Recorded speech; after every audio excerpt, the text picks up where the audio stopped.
Cette semaine nous plonge dans le monde de la mode, dont les lignes semblent bouger. On parle de lignes justement, avec tout d'abord cette charte de bonne conduite signée par de grands noms de la haute couture qui s'engagent à ne plus embaucher de mannequins au-dessous de la taille 34. Ce qui, malgré tout, pour une jeune fille de 1,80 m, reste très mince. Bref, coup de pub ou pas, cela reste à voir. Et puis en même temps, on voit arriver des mannequins atypiques qui crèvent l'écran sur les podiums, comme la jeune américano-somalienne Halima Aden, coiffée de son foulard, rendue célèbre lors d'un concours de Miss où pour la séquence maillot de bain, elle s'était présentée en burkini. Et puis, il y a encore cette Mae Musk, grande dame à la chevelure argentée, âgée de 69 ans. Alors, deux tops au top que les grandes marques s'arrachent. Le coup de griffe de Terrienne cette semaine contre la police sud-africaine qui ne prend pas assez en compte les victimes de viol. Plus de 50 000 femmes y sont violées chaque année. Un chiffre qui serait largement sous-estimé selon plusieurs associations car beaucoup de victimes n'osent pas porter plainte par peur justement de la police. Il y a 2 ans, comme chaque matin, Ntabiseng Mabouza attendait le bus pour aller au travail.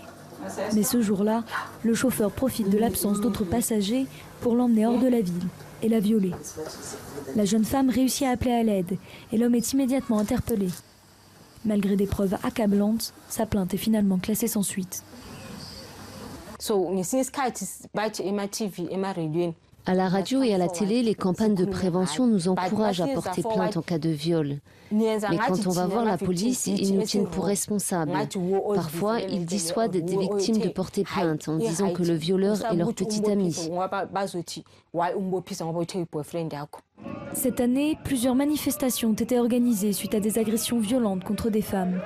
Pour lutter contre le sentiment d'impunité des agresseurs et le silence des victimes qui domine encore largement la société sud-africaine.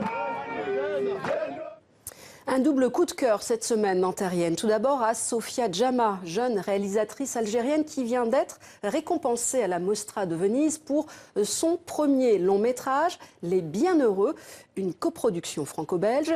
Ce film nous plonge dans l'Algérie de l'après-guerre civile à travers le regard de 2 femmes séparées par une génération.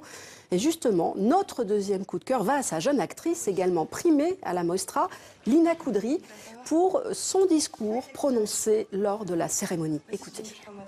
Si ce prix m'est remis aujourd'hui, il doit être un espoir pour toutes les jeunes comédiennes qui, comme moi, peu importe où elles sont, peu importe d'où elles viennent, y croient. Parce que nous avons toute la foi, parce que même si nous n'étions pas destinés à faire du cinéma, même si la beauté nous a été refusée, nous y croyons. Parce que même si on nous a dit « c'est pas pour toi », nous sommes là. Nous voulons que nos voix comptent, nous voulons que nos corps existent.